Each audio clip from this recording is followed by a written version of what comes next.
Hey guys, how's it going? It is S2G and welcome back to another episode of the Dortmund Career Mode series. In today's episode, we have a massive game against Schalke, then we have a game against Hamburg, then Ajax in the Europa League, and then a game against Stuttgart. So some big games in this episode, obviously the one against Schalke and the one against Ajax. Also, if we could smash 50 likes on this video, I would really appreciate it. Now let's get on to our first game, which is against Schalke. Let's see if we can get a good result against them. Obviously they are a very good side in the Bundesliga with some good players like Choupo-Moting and even Huntelaar. So they are a very good side and it's going to be a tough game against them, but I reckon we can get a good result against them, although my second team is actually playing this one. Also, Franco Di Santo, he scored 5 goals in the last 3 matches, so I'm not even sure if Huntelaar is playing, but we need to be careful of Franco Di Santo. And as you can see, they have a chance here. Sidney Sam is ripping our defense apart, but luckily Piszczek's interference made, interception actually made us, saved us from that attack. But now they have another chance here. It's Gis with the ball, crosses it in to Franco Di Santo, who does score. That was a very good cross from Gis and a great header from Franco Di Santo, the man in form. And I think that's his 6th goal in the last 4 games now. But now we have a chance here. Bender with the ball, plays it down to Weigl. Weigl plays it into Castro. Castro shoots, but it takes a deflection and goes just by the names of the players. You can probably guess this is not my first team playing, so it's going to be tough against Schalke. But I reckon we still can get a good result, even though we are 1-0 down. After 30 minutes, it's still 0-0. But on the 36th minute, we had a chance. It's Lucas Piszczek with the ball. It's still Piszczek here. Plays it down to Weigl. Weigl plays it to Adrian Ramos. Ramos goes past one and takes a shot, and he scores, and that means we are now on level terms with Schalke. Ramos is playing so much better than Aubameyang. In the last episode I asked you guys whether you want me to sell Aubameyang or give him another go. So basically what I'm going to be doing is I'm going to be waiting until January and see how he performs in the rest of this game, because there are like at least 5 or 6 games left until January. And if he performs well, we'll probably keep him till the end of the season, or else we will sell him. Also, a lot of you guys, told me to try Aubameyang playing in the right wing position, but that's not going to be happening, guys, because we have Mkhitaryan on the right-hand side, and there's no way I want to play somebody else other than Mkhitaryan. Also, in this game against Schalke, we had a chance to win it. But if Sven Bender's shot would have gone in, but unluckily for us, it didn't. But now it's time to train up a few players like Carazzo, our youngster from our youth academy. This guy's got something like 70 to 90 foot potential. I reckon he could be a good player if we train him up and all. Also, Ginter has gone up now to an 80 rated player, which is absolutely insane. We also have another training session to complete. Let's see if we can grow any of our players further. And as you can see right here, Carazzo gets an A in his training. That means he's very close to getting up to a 63 rated player, which is obviously amazing. Also, Klaassen got an A in his training. Also, time to sign a few youngsters.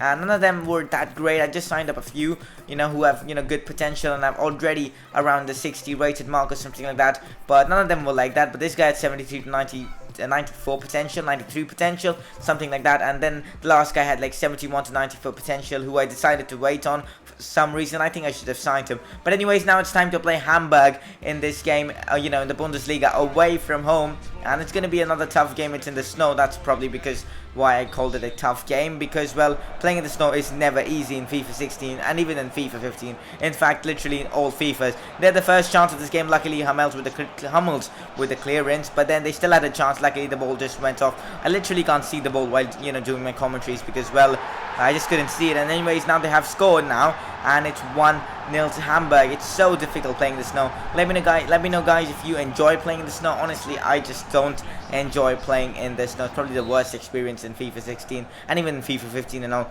And Ivica Olet scores against us, but now we have a chance here. It's Mkhitaryan with the ball, who takes a shot. It gets deflected for a corner. Obviously, we didn't probably produce anything from that corner. But anyways, now we have a chance. It's Gundogan with the ball, plays it down to Aubameyang, and he finally scores for us. And this time it's from open play. A really, really good goal from Aubameyang. A good ball in from Gundogan. It falls to Gundogan actually, and that, really well-timed pass to Aubameyang. He's the pace to outrun defender, and a great shot and a goal. And if he plays like this, guys, he played really well in this game. If he plays that way, probably he'll keep his place in this team, at least for this season. We also happen to get a penalty in the 44th minute, and their player gets a red card. It's a really good opportunity for us to, go 2-1 up, probably rest a few players and all for that Ajax game.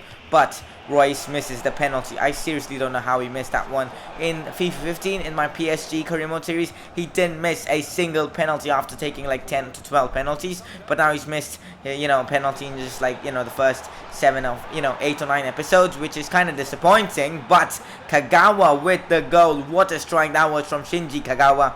We are leading 2-1 against Hamburg, and that's how the game ends. We have beaten them, a really good result, an important one as well, and good to see that we have beaten them as well after drawing our first game against Schalke. But now it's time to train another round of players. Obviously players like Carazzo are also taking part in this training session. And also, as you can see, Carazzo is very close to 63 overall. Also, I'm training this Gebru guy. He looks pretty good. His potential is around the 70s and 90s, so hopefully he can be a good player, or else we'll just release him from the youth academy. But now it's time to play a game against Ajax. And also, if we win this game, we'll qualify for the next round of this competition, the Europa League. We'll get into the round of 32, so that'll be amazing. But that doesn't look like it. Milik had a chance to score, but what a save from Weidenfeller, showing that he still got it. An insane save from Weidenfeller. But now we have a chance here. It's Royce on the run. We didn't have too many chances in this game, but they made Royce go to the ground with a foul, and now it's time for Royce to take a free kick. Even though he didn't score the penalty, I'm sure he's going to score this free kick,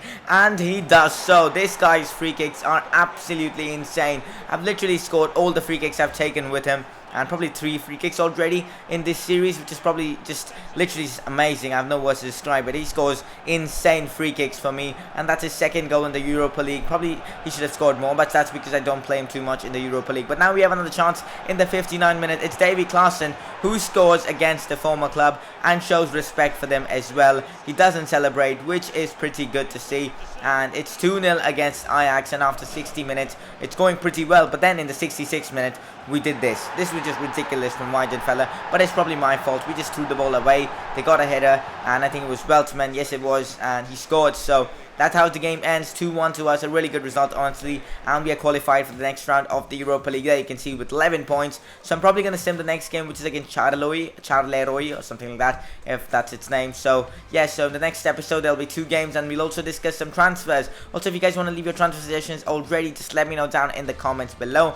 And also, as you can see, now we're going to be facing Stuttgart in our final game of this episode. Let's see if we can get a good result against them. As you can see, they do have the first chance of this game coming from Ginczek, who plays it into Hamsik, who takes the shot, but it goes just above the crossbar. The score still remains 0-0, but then we had a chance here on the counter, literally. What a ball that is to Aubameyang. It's still Aubameyang. He shoots and he scores. If he performs like this, he scored in his last game he played, he scored in this one as well. If he performs like this, I'm telling you guys, he'll keep his place in this team, which is really good to see, because well, Aubameyang is actually a pretty good striker. It's probably my fault that I'm unable to play with him, but glad that I'm finally finding it easier to play with him. But now we have another chance here. Florenzi plays the ball down to Pierre-Emerick Aubameyang. Here he is again, guys. Look at that for skills from Aubameyang. He takes a shot, and their keeper makes a pretty good save. And now we have a corner here. It's going to be Januzaj to take it, drop down to Castro, but now it's Gundogan who smashes the ball into the back of the net. What a strike from Ilkay Gundogan, and after 35 minutes we are leading 2-0 against Stuttgart. A really good strike from our central midfielder Ilkay Gundogan, straight into the top left corner. Can't get any better from Gundogan. Have a look at that for a strike again. Absolutely insane stuff from Gundogan. And now we have another chance yet. Aubameyang plays the ball down to Shinji Kagawa, and who gets fouled inside the box? We get a penalty. It's a chance for Aubameyang to get himself another goal. It's going to be Aubameyang. Where is he going to is he going to go top right or top left? Top right it is, but the goalkeeper makes it on the save. I don't know why.